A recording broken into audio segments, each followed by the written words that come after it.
ప్రశ్నను చూద్దాం గురుగారు. రమేష్ గారు అడుగుతున్నారు ఈ ప్రశ్నని బందర్ నుంచి. ఆంజనేయ పూజకు స్త్రీలకు ప్రత్యేకమైన నియమాలు ఉన్నాయా తెలియజేయండి అంటూ రాస్తారు.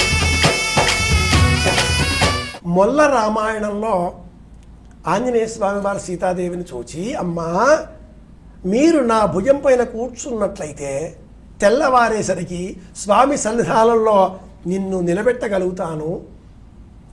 నేను ఆంజనేయుడిని, వాయుపుత్రుడిని, మీరు నా భుజం పైన కూర్చున్నట్లయితే మీ కుమారుడిని అంటూ విన్నవించుకున్నాడు.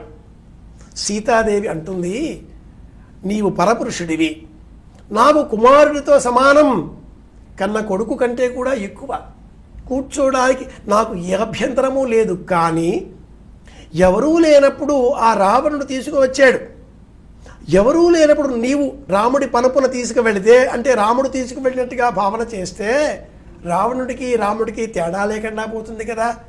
కనుక నేను కూర్చోను, నేను రాను, నేను ఇక్కడే ఉంటాను, రాముడు రావాలి, రావణ సంహారం చెయ్యాలి అంటూ కారణాలు చెబుతుంది.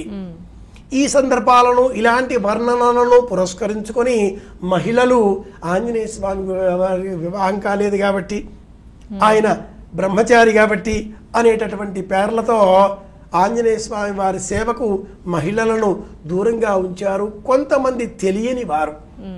అలా ఏమీ లేదు, ఎవరైనా పూజించవచ్చు, ఏ విధంగానైనా సేవించవచ్చు, ఏ ఇబ్బంది లేదు. సుందరకాండ వచనం మహిళలు కూడా చదవవచ్చు. హనుమాన్ చాలీసా మహిళలు నిరభ్యంతరంగా చదవవచ్చు. అందరూ కూడా ఆంజనేయ స్వామి వారిని పూజించవచ్చు, ఏ ఇబ్బంది లేదు.